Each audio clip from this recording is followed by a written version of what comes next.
What up, y'all? Naveen here, and if you're seeing this, it's because y'all kind of forced my hand a little bit. So normally everybody that follows and engages with my page over on Instagram, I send personal voice notes so we can actually talk human to human, because, you know, I genuinely care whether or not the information that I have can actually serve you to begin with. I'm not a big fan of one-size-fits-all solution or do this one trick and your whole life will change kind of stuff, which is why I'm not mass funneling everybody over to like a landing page and collecting all your email, all this other stuff that everybody else is doing. Let's just have a conversation, right? I'm sending a voice note, and I'm still doing that. But this last ad I ran, which some of y'all have probably already seen, it completely detonated my inbox, and it looks like a small city in there. There's more than 1,300 unread messages that I haven't even gotten to yet. That's not including the several hundred of those I've already reached out to. So I'm doing my best to make my way through them. I'm gonna get to everybody, I promise you that. But realistically, full disclosure, it'll probably be at the very least a week before you get a message from me, if not longer than that. So rather than you sitting there just, I guess, waiting on me, I wanted to give you something that actually answers the big question I keep seeing over and over as I'm scrolling through these DMs. And it basically sounds like this. It's, what am I missing that's keeping brands from paying me real money for my influence? For my people that are already working with brands, you know, that kind of sounds like, how do I get brands to pay me what I feel like I'm worth? And then of course, you got the folks that are asking like, how do I get my views and engagement up? And all of those things are really just symptoms that if you zoom out, you'll see has the same root problem. So if you're here and you're like, I'm doing the work, I'm posting, I'm showing up, I know my content ain't trash, so what am I missing that's stopping this from turning into real money and real brand deals, right? That's the question I'm gonna answer here in detail. Now, again, I'm not a fan of one-size-fits-all solutions. So this is not me saying watch this one video and your whole life changes. What I am gonna do is walk you through the actual system I use for my wife to essentially be able to build for her a soft lifestyle influencer business that earns 6 figures a month on quite literally the least amount of work that you could possibly do as an influencer. As you can see, we're filtered for the last 90 days and these are just the reels, and she's still sitting at this number. Not to mention brands sponsoring multiple trips to, you know, cool places like Disney. You see, these are 2 completely separate trips and separate times of the year. Even we actually got another one coming up in 2026, but dope opportunities like getting paid top dollar to work with, you know, global mascots on, you know, major advertising campaigns. I actually shot and directed this myself. On top of all that, she has complete creative freedom to post what she wants and only post as often as she wants to, and still growing by hundreds of thousands of followers every month. She just hit 800K followers last week on Instagram. And obviously, I mean, the numbers aren't so different. She was at 1.2 million followers just a couple months ago, and now she's at 1.8. And again, last 7 days, 1 million views. Hadn't even posted anything. Let's go last 60 days. 13 million views in the last 60 days. By the way, this is a 16% engagement rate when you add it all up. Industry standard is 2.5% for a macro influencer. So by and large, killing the game no matter how you twist it, and doing all that using this system I call the courtyard approach. So I'm gonna break this down for you just like I would one of my students. Same way I would if we were on a training call, so you can see exactly why you're stuck and what has to exist in your influencer business before brands feel safe spending the kind of money on you that you expect. I'm gonna try my best to keep this at 30 minutes or less. And my goal is to make sure that by the end, you understand and can recognize the specifics of the niche trap and exactly how you get stuck in that cycle and what has to exist in your current setup in order for you to be able to, 1, escape that trap, 2, get better views and engagement, 3, attract brand deals and close them. So for those of you who are already working with brands, but they hesitate on price, or they lowball you, or they're only giving you gifted opportunity, this is definitely for you. I'm gonna give you everything I got. There's no surprise offer at the end with a special discount if you hurry up and buy. But if you do decide that you want help with this, you know, maybe building it faster, or you just want my eyes on your situation for me to be able to say, yeah, I think this will work for you, or honestly, I don't know if this will be the best for the direction that you're going in. You need to make this, and this move. I'll let you know how we can chop it up at the end, so that at the very least, you don't have to wait in a line of 1,300 other people for us to even have one conversation. So if you're down with that, let's get started. So we'll start with what you've been taught about how to create content as a whole. Here's a little illustration that I created, and this is called the false growth cycle. Okay, there's 3 types of systems in the online space. We'll talk about the first 2. The third one we'll cover at a later time, but these are the ones that really matter for what we're doing right now. That's the trend system and the niche system, okay? Now, this is how we were taught how to make content originally.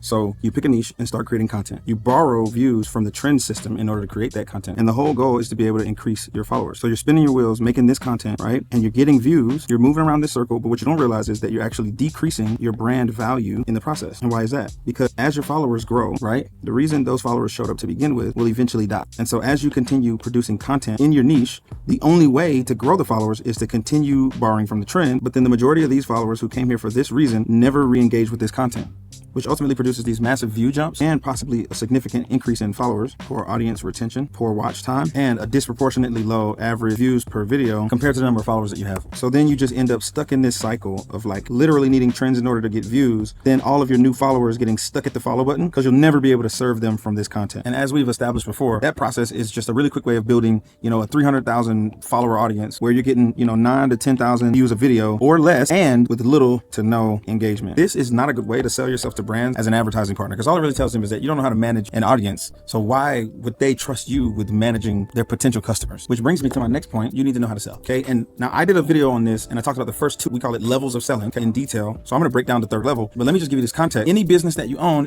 people need to know about your business, i.e. marketing. People need to be reassured of the certainty that your business can solve their problem so that they can buy it, i.e. sales. I've said this once and I'll say it again, because as influencers, those two things are not evident, sales and marketing, right? They're not obvious. We make the mistake of assuming that they're not there, when in fact, they're not only there, they're just as important to every other aspect of your influencer business, including your views and your engagement, as they are to bringing in your brand deals. So let's talk business. There are, in total, like I said, 3 levels of selling as an influencer. Level 1 is selling your content, okay? Your content is your marketing. It serves as your way of bringing new people who don't know about you to your platform. Every video, every story that you post is something that you sell in exchange for attention. That's level 1 selling. So once you get good at creating content that captures people, you're going to earn enough attention in your pocket that you can now unlock level 2 selling. Okay. Level 2 selling is attention. The attention that you've earned, you sell it back to the platform that pays you a commission for a certain number of views. And this is called ad revenue. Most people don't even have any idea how influencers get paid. On YouTube, you have the AdSense program. On Facebook, you have the creator monetization program. TikTok, it used to be the creator fund. Now it's the creativity program. You got Instagram Reels play bonuses, which has been rolled into the Facebook, Meta's monetization stuff. Snapchat, the Snapchat creator program, which pays really well, by the way. All of these things naturally unlock for you once you get good enough at selling your content for attention, or in other words, making content that's good enough that a lot of people want to watch it all the way through. Level 2 then unlocks for you. At level 2 selling, you're making some money now. You've monetized on, ideally a few platforms. This is like a consistent monthly sum that comes in from a large volume of smaller sales. The revenue that you get from level 2 selling should make up about 10 to 20% of the money that you're making every month from working with brands. If you only focus on level 2 selling, you're missing out on the other potential 90% of the money that you could be making from essentially doing the same thing. You set it up right. Because if you know how to make viral content, but you skip one of the steps I'm gonna teach you in this video, you're going to make plenty money monetizing attention, but you'll make crumbs working with brands. And then you'll feel like, well, the majority of the money I'm supposed to make comes from ad revenue, just like we did. But the truth is, it's just because you're not set up properly. But here's where most of us as influencers kind of get tripped up. We know that if we get good enough at level 1, level 2 unlocks, right? We can just go into our YouTube platform or our Facebook or our TikTok and turn on monetization once we hit the milestone, because we qualify. And we make the false assumption that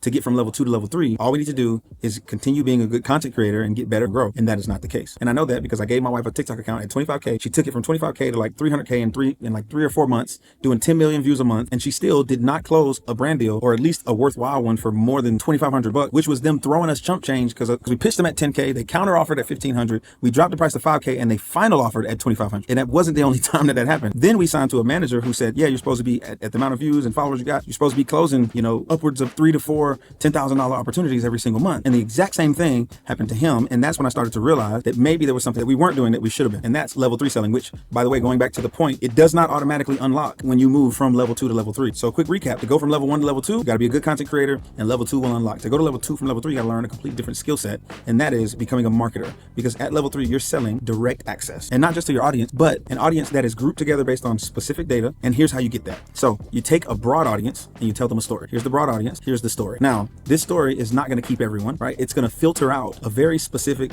type of person that wants to hear that story, that's here for the storytelling that you're doing. Notice that I didn't say you pick a niche, because if you filter yourself down through the niche, you're going to filter for the type of people who like this type of content rather than the type of people who resonate with the type of story that you're telling. Because if you're filtering for the type of content you make, it's only going to be seen by the people who enjoy that type of content. So the psychology behind this process is that there are millions of people out there that don't typically watch the type of content you create, but they would love you if they only knew you existed. But you can't reach them trying to create content within a specific niche unless you get the algorithm to essentially qualify your ideal viewers based on something other than the type of content that they're watching. So that story is not going to keep everybody. And then all of the new content that you're going to create from there will only retain a smaller, more specific ideal viewer, which sounds like a bad thing, but it's actually not. Because what's that's going to do, because they're your ideal viewer, they're going to feel seen. They're going to see themselves in the story that you're telling, or see the story that you're telling as a future version of themselves that they'd like to get to. And as a result, the algorithm is going to have a hyper specific knowledge about who your people are and take that data and then feed you specifically to your people. When that happens, your views and your engagement are going to skyrocket, and your views and your engagement serve as a signal to get a brand's attention. So views do not guarantee that you're going to get brand deals. Again, we 10 million views a month. Prior to that, we were full-time YouTubers doing 3 to 5 million views a month, making completely clean content, family friendly.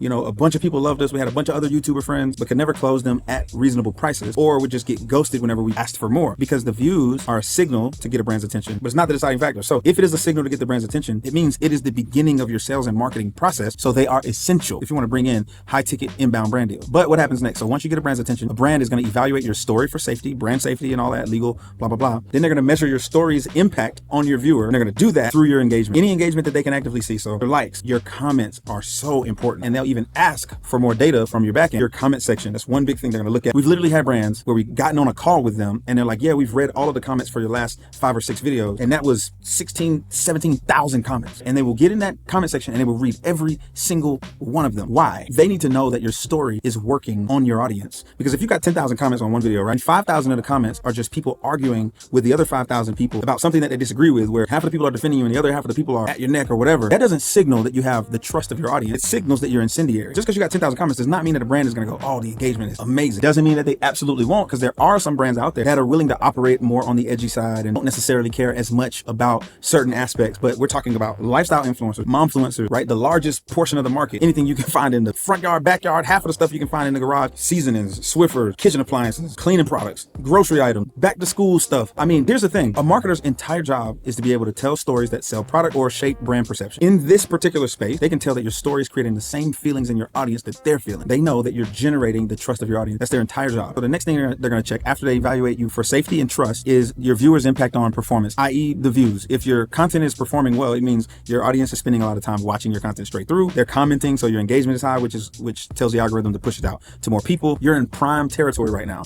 But even then, that will not determine if you're going to get a brand deal. It will only determine if you're going to get an opportunity. Because after they evaluate all of those things, they still have to look to see if they can find a point of alignment between what you ask, a point of alignment between your story that's already reaching your audience, right? They've already done enough research to know your story is reaching your audience. Now they need to know, is there a point where your story that's already reaching your audience aligns with their product that they want your audience to resonate with, okay? Here's a visual example of that, your story arc. So a brand's going to show up in your inbox and they're going to tell you, because they've already found the point of alignment, they're going to tell you exactly what it is that they're thinking. Maybe they're selling a self-love journal, right? I'm going to use my wife as an example. And they'll go like, hey, we just absolutely love how you make motherhood feel like you can still spend time taking care of yourself. And if you don't know who my wife is, her name is Sheena Vici. Go check her out on pretty much anywhere, Instagram, TikTok, all that. You'll see exactly what I'm talking about. For those of you who do know who my wife is, you can already see the point of alignment that they found. And we think that your audience would love our self-love journal. We really want to focus on millennial moms and how, you can still take the time to just invest in yourself and to do this and to do that and blah, blah, blah, blah, blah. And they're doing that in a nutshell. They're saying, in your story, we think we're going to fit really well right here. And so we want to have a conversation with you about what it would look like for us to partner and integrate into your story right here to be able to push this self-love journal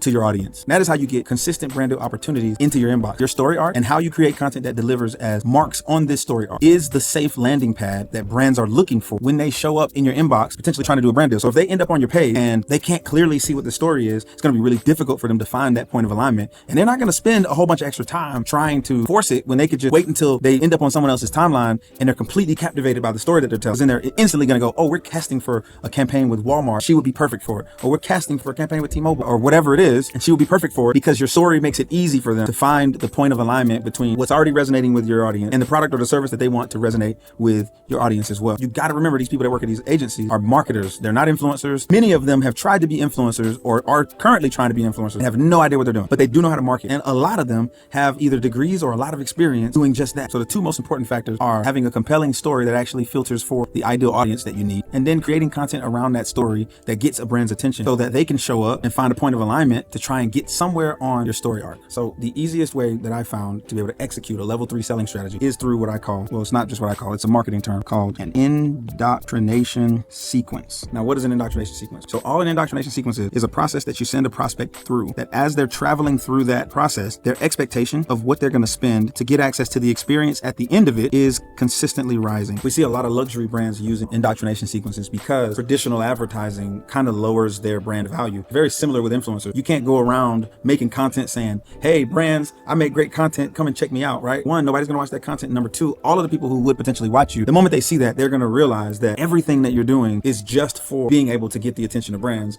And even if that's not true, that's how they're going to feel. So it's going to lower your brand value overall. And it's going to feel icky and tacky. Just don't do it. But I want you to imagine, I can't predict how old everybody is watching this, but I'm 33. And back in the day, hotels used to have in between like the front of the place and the lobby, which would be all the way like through some big courtyard. Before you get there, you see this grand picture of like what this hotel looks like. You'd have this big corridor you got to walk through. It'd be outside, right? And as you're walking through it, you step out of the real world and into a new one. And on the right side, you see like bushes sculpted in the shape of unicorns. And on the left side, you got koi fish ponds. And you look up and there's a mural painted on the ceiling. You're walking on marble. And the closer that you get to the lobby of this experience, the more you're being wowed in the process. And by the time you get to the door and the sliding doors open up and someone offers you a glass of champagne and says, "Welcome home, we've been expecting you," and then you're still being wowed. By the time you actually get to the lobby and they tell you that you're going to spend X amount of dollars per night, you're not debating with them about their prices being too high, right? You're digging in your pocket to see how much of this experience you can afford to have. And that's what an indoctrination sequence is. Or if you don't know about those kind of hotels that had the big courtyard in it, back in the day, I'm sure you would remember the hotels that got the big interior and it almost looks like a mini mall inside, and there's a fountain and the lobby's way on the other side. So you got like a food court or somewhere to like get food and little shops and all kinds of stuff. The hotel floor is kind of above everything and you can see all of the rooms going all the way up in all directions.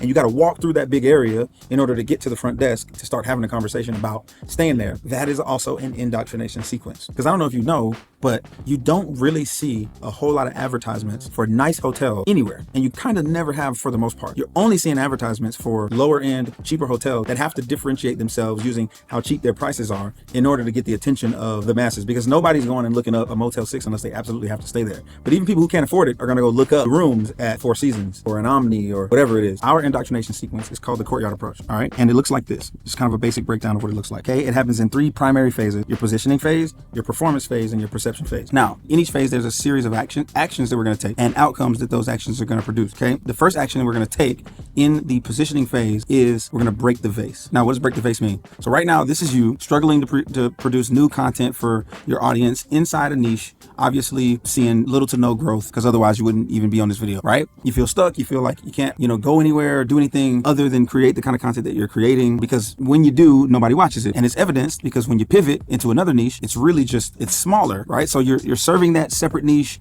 You're also serving your original niche. You jump into another niche and you're just kind of all over the place making content in these little niche buckets. And then the only thing that you're actually doing is telling the algorithm that you have multiple types of followers that watch you, but none of them watch you consistently. And so then you start to think, well, maybe I should start another page. You start feeling like nothing's working. Maybe, creating content just isn't for you. And for all intents and purposes, you end up trapped making content for different audiences with inconsistent views and zero lateral movement ability. Okay. Because if you move anywhere other than where you're at right now, you're essentially serving nobody. And the worst part is that brands now have no idea where to fit you into their next campaign or where in your story, remember we talked about this before, their products will fit best, which means you definitely don't hear this phrase often. We love how you blank and think your audience would resonate with our blank right here. So we're going to break the vase. And after we break the vase, we're going to rebuild it as you. And that's going to allow you to fire your niche, create lateral freedom so you can post what you want to post, right? And fix the broken chain in your indoctrination sequence so that no matter which direction you decide to move in, your audience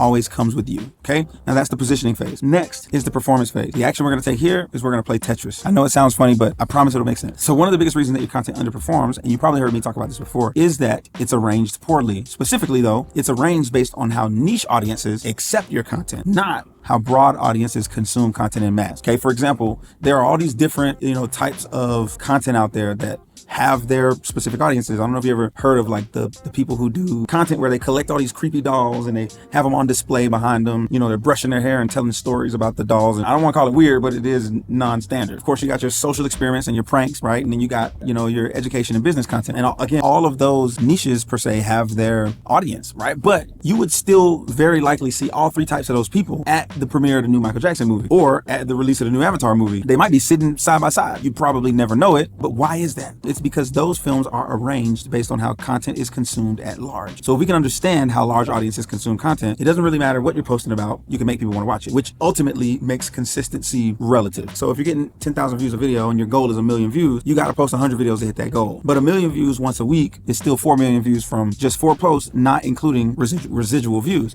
So I want you to understand something really key about consistency. Consistency is measured in how often you need to post in order to maintain relevance in the minds and hearts of your viewers. It's not, okay, well, I'm going to pick a schedule and post 3 to 5 times a day, or, I'm going to pick a schedule and post once a day, or I'm only going to post on Tuesdays, Thursdays, and Saturdays, right? That's not what consistency is as a whole, right? Those are ways that you can be organized with how you post and allow people to integrate you into their lifestyle. But the biggest thing when it comes to how often you post is really just about like how long can you go without posting and still be relevant to your ideal viewer. So the more views that you accumulate, right, in a smaller amount of time, the more leverage that you have, because your content can then outpace any amount of work that you could achieve through mass posting. And that leverage keeps you relevant during your time away, meaning you can post as often or as little as your leverage allows. So we're going to learn to play Tetris and reorganize your content so that it fits with how audiences consume content at large. And that's going to help you to maximize your views while raising your leverage so you can post when you want to. So the positioning phase was about helping you to be able to fire your niche so you can post what you want to post while still building the right kind of audience, which is an asset that, you know, brands find valuable and would be willing to pay you for. And then the performance phase is going to help you be able to post when you want to. So now post what you want only as often as you're inspired to post about it. You're also going to be able to unlock and really quickly master level 2 selling so that you can monetize pretty quickly. And it's going to jumpstart your indoctrination sequence. So your content is going to go out there into the world, grab the attention of brand representatives and bring them back, which initiates your indoctrination sequence. Now that's the performance phase. Next is the perception phase. And the action we're going to take is we're going to tilt the lens. You probably heard people online say things like brands aren't paying you for sales, they're paying you for promotion. So usually it's within the context of a conversation about like, hey, you need to raise your price. You should be charging that as an influencer. And while there's a lot of truth to what they're saying, dare I even say that it's not as much that it's true, but that it's factual or accurate to a degree, right? Because realistically, if you zoom out, you might notice something. What you'll notice is 72.7% of the companies in the entire world have switched almost exclusively to either digital media, which is running ads on social media, or influencer marketing, which is paying influencers to make ads that they'll then pay to be run on social media. Okay. And more than 80% of the companies in the US have made that transition as well. Both of those, right? Running ads that are going to show up before or after an influencer's content, or paying an influencer to make an ad that you're going to then boost so that it shows up before or after another influencer's content. Both of those require influencers, which obviously makes now the best time to become one. But let's take a second to unpack why so many companies are making this transition. In the commercial advertising space, a shoot day can cost as little as $50,000, right? And realistically, that's really on the low end. You could very easily spend $100,000, $250,000, $1 million on one ad. Okay, they're going to spend maybe $100,000, $50 to $100,000 on making the ad. Then they're going to go to the network. The network is going to say, is it a 15-second ad, 30-second ad, 60-second ad? Because each of those are going to cost a different amount. They're going to want to know, well, what time of day do you want it promoted, right? Is there a specific program that you're wanting it to be shown before or after? Because their most viewed programs are going to come on during certain times of the day when they have their largest number of viewers. And then obviously the certain periods of the night where the viewership is more minuscule, it'll cost less. And then that slot is charged pretty much a la carte. So they could spend anywhere from, if it's a small local company on a local TV network, you know, $500 to $5,000, $10,000, $50,000 every time that ad is going to be shown. And they could pay for 30 to 100, 200 times for that ad to be aired. So we're realistically looking at millions of dollars spent in order to advertise. Get this, with no guarantee that the person that they want seeing that ad is actually in front of the TV at that time. So they got to keep running that ad over and over again in order to see solid performance from it, which obviously means even more money. But with influencers, even small companies make on average $3 back for every $1 they spend. Zoom in here just a little bit. And that number can jump to as high as 11x to 20x return on investment on consistent or long-term partnerships. And that's largely because these companies, they already know when they run an ad digitally or when they work with an influencer, the audience member is only going to see it once they get on the phone. That ad is not airing for them until they get on their phone, get on their app, pull up YouTube or TikTok or Twitch or whatever on their TV, and they get to target and choose who their ideal client is based on all this data that's in your phone. So they get to make sure who they want to see the ad is going to see the ad only when that person is actively consuming content online. So do you really think, right, if you level with me here, going back to the statement about how brands aren't paying you for conversion, they're paying you for promotion, do you really think that they came to a platform where they know they can make more money and spend less doing it? Because they don't have to spend as much to make an ad. It doesn't have to be commercial grade. And then when they do make one, they can take it straight to the internet, go find their ideal client or find an influencer that their ideal client likes, pay the influencer to get that influencer to upload the content to their profile. And as long as they get rights from the influencer in the contract, they now can just run ads to everybody that follows that influencer because they know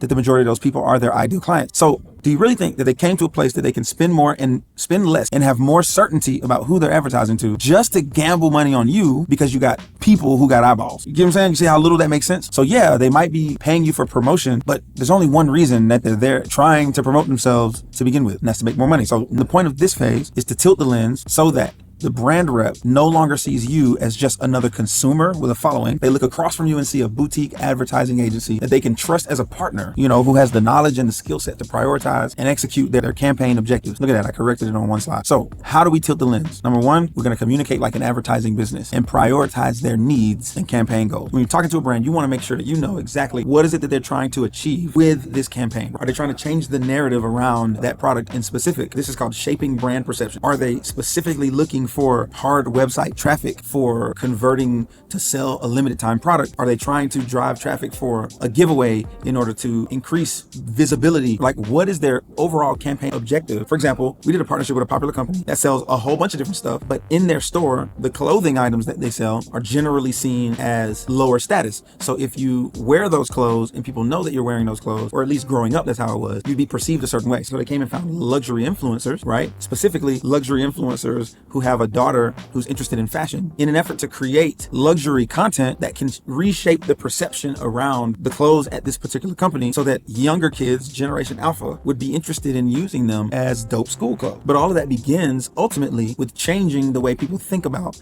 that product. And they're going to use certain influencers for that, or certain companies, certain influencer businesses that really understand how to execute something like that in order to get what the brand needs done. You want to have a pricing system that you can clearly explain in a brief message or on a phone or a Zoom call. Because the worst thing you want is for your prices to feel made up. They're going to know, and it's going to instantly drop the perception that you have in their mind, especially if you're using this system with good positioning and good content performance. If you get to a point where you're communicating with a brand and they feel like your back-end system, your business acumen, your marketing knowledge is not as sophisticated as what they see on the front end, your perception is going to instantly drop. They're going to lose the trust that they might have had, and they're not going to feel like it's safe to invest, $2,500, $5K, $10K, and certainly nothing above that, because the asset that you're going to create for them in their mind is not going to reach the person that they want it to reach or resonate with the person that they want it to reach. Because here's the truth, organic performance on an ad almost doesn't matter. And it's not that it doesn't matter in the sense that you still want your ad to perform as best as it possibly can, but the platforms automatically taper how much an advertisement can perform on its own as soon as you click that paid partnership tool. And there's a reason for that. Two reasons. One that serves the brand and one that serves the platform. So on the platform side, they make more money if you post a paid partnership and your audience, let's say you got 100,000 followers and 15,000 people watch that ad, but you average 40,000 views a video normally. Well, the platform, whether it's TikTok, Instagram, Facebook, if they let you reach all of the people that you normally reach or more, then the brand gets to make whatever money they want to make while bypassing paying the platform. So in an effort to force the brands to have to work with the platform, they intentionally taper off how much access you have to your organic audience when you post content. However, the trade-off is that the members of your audience that watch and engage with that content are some of your most highly engaged, committed followers, and they make up like a mini ecosystem that represents not only your audience as a whole, but also the brand's ideal clientele. If they did the proper research to know that your audience houses their ideal customers. And if it does, now in the back end of their system, on the advertising side of the platform, the brand can now say, I've collected data about 15,000 of my ideal customers, and they can take the data from your audience and go find as many people as they're willing to pay for online that match the interests, online spending habits, and other types of data from their devices with the people that they got from you. So organic performance on your ad isn't an end-all be-all thing. Your ability to cultivate an audience that truly loves you, and then to be able to create content that resonates with them so that you can work on behalf of a brand to give them access to an asset that works and an audience that has valuable data in it is your superpower. And you need to be able to communicate that to the brand, either directly by stating it or indirectly by how you deal with the brand from a business perspective. You don't know what half the terms mean. You can't really clearly communicate numbers that even remotely feel realistic. They're going to know. And your perception is instantly going to go through the floor. Okay. So the outcomes, you're going to raise or maintain your perception in the brand's eyes. We talked about that. And it's going to force the brands, this is interesting, through the negotiation strategy that I'm going to show you, it's going to force to ask for your permission to accept the best offer that they can make, rather than forcing you to accept whatever they're willing to give you. And that is the perception phase. Now, there's a few archetypes. We're almost done here. I don't know what's going on with my voice, but we're gonna try to get through it. A few archetypes of influencers that find themselves missing something on this ladder, okay? And I want you to take a second, try and find yourself. And if you can find yourself, then you can also find what you're missing so you can know what to focus on fixing first. Now, first archetype is called the hidden gem, okay? They've got some positioning on the performance side. And as a result, they really aren't making it to the perception side to begin with. So they either have a strong brand identity and or aesthetic and visuals. They're slowly but surely building an audience, audience, but performance is inconsistent, and they have very little, if any, communications with brands about paid opportunity. I want you to tell me in the comments if that's you. The next archetype is the broken star. Broken star is a mixture of decent to poor on the positioning side, but where their true strength lies is that they are good